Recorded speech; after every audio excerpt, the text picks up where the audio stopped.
Hi students, this is Mrs. Foy, and this is a quick little lecture on mini medical school, I call it, on hemochromatosis. And so I hope that you like this. I hope it kind of ties in what we're talking about in our biochemistry unit. So here we go with hemochromatosis. So maybe when you look at the word, you may not have heard of it before, but heme, you can probably tell has something to do with your blood, and it exactly does. So there's this awesome book called Survival of the Sickest, and I highly recommend it. It's a great book. Talks about kind of medicine and evolution. We'll be talking about it later, but in the book, the author talks about this really top athlete who was a marathon runner. You know, he did marathons across the Sahara Desert. He was a competitive distance swimmer, and suddenly he starts to feel like super fatigued and extreme joint pain. It has this heart arrhythmia. His skin kind of looks this kind of tannish color, and he goes to a lot of doctors. They can't figure out what's wrong with him. They see that he has liver problems, and they think, well, maybe he has alcohol abuse. And finally, he goes to a doctor, and they do some tests, and it turns out he has this off the chart amount of iron that is seen in his liver. And so literally you can think of this guy as like he's rusting to death. So he has this this disease called hemochromatosis. And basically the one form of hemochromatosis is hereditary. And so what happens is that this genetic disease will cause iron to be, kind of aggregated or clumped in the liver.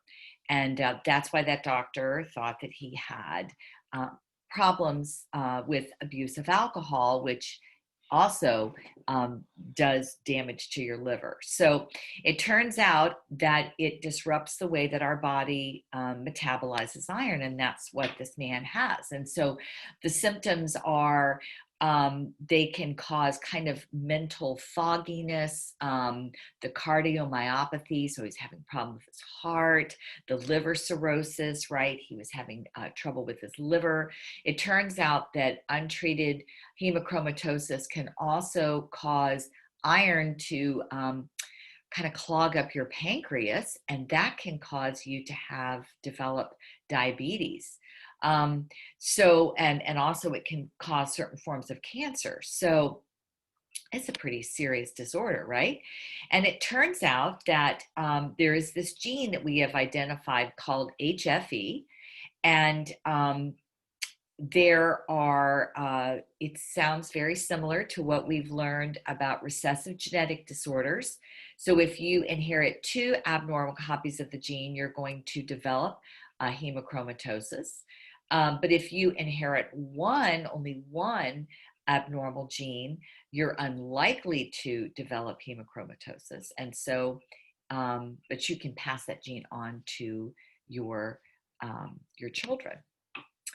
There are other forms of hemochromatosis that are not genetic. So there are some other different forms that you can see here, and they are different causes of hemochromatosis that you can get besides the one that you can just inherit.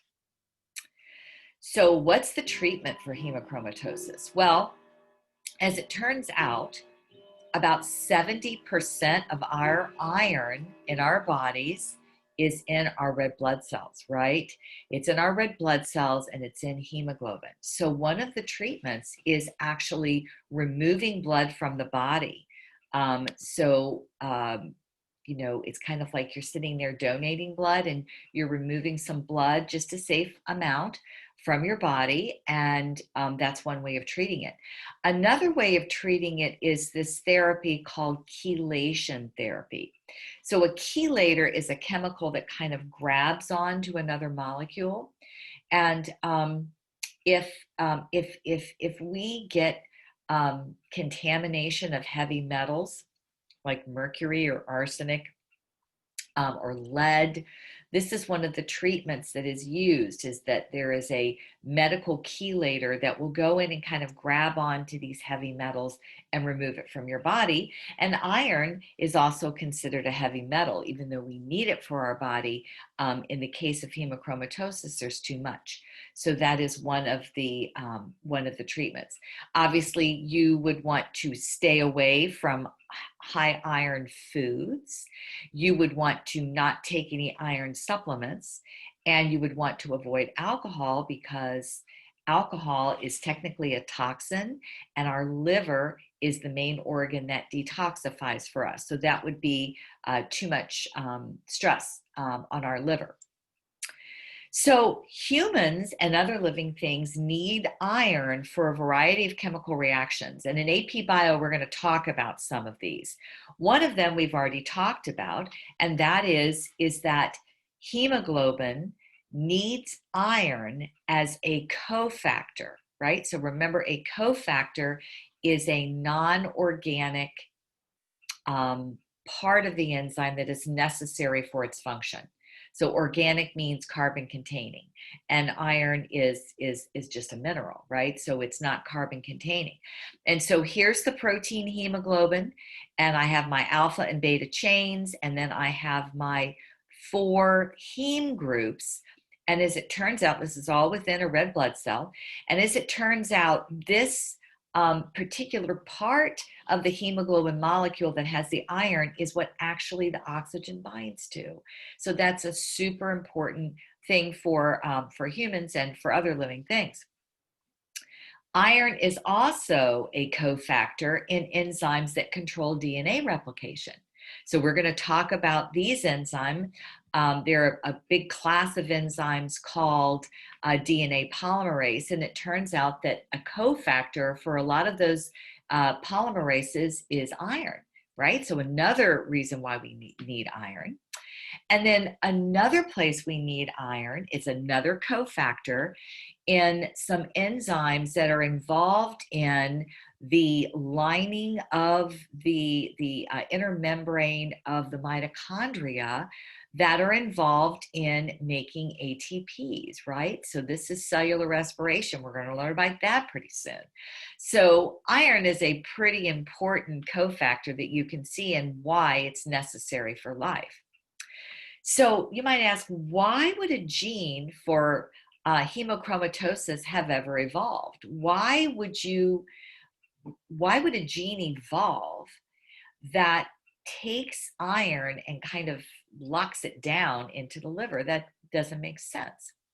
Well, as it turns out, there's somebody else that needs iron as well. Our ancient enemy, bacteria, also need iron for not hemoglobin, but they need iron as a cofactor in a lot of their important and essential chemical reactions. So there's a lot of research that shows that bacteria are trying to get our iron, right? They're trying, that's one of the reasons why they infect us. So, we have this balance, this physiological balance of iron. So we don't want too much iron, right? Because that can cause cellular damage, disease, and we need some of it. We can't have too little, because that is going to, again, we won't have the iron for our coenzymes. And we won't have it, we develop something called anemia, which means that we can't carry enough oxygen in our red blood cells. So as it turns out, we have to make that iron available in our bodies, but we also want to not keep the bacteria from getting it. So we have natural chelators in our body fluids, in our saliva, and our tears, and our mucus.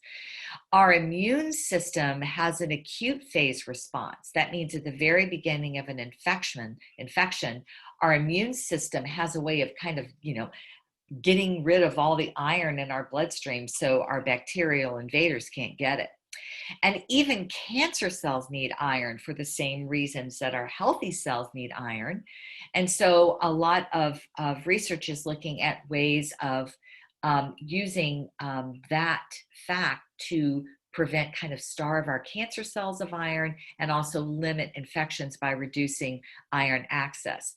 And it even turns out that mother's milk has a chelating protein in it that binds to iron and then thus would prevent bacteria from getting into it. So really, really interesting, right?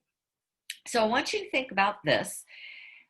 Could hemochromatosis, the gene for hemochromatosis, could it have evolved from evolutionary pressures of some of our ancient pandemics, like the Black Plague?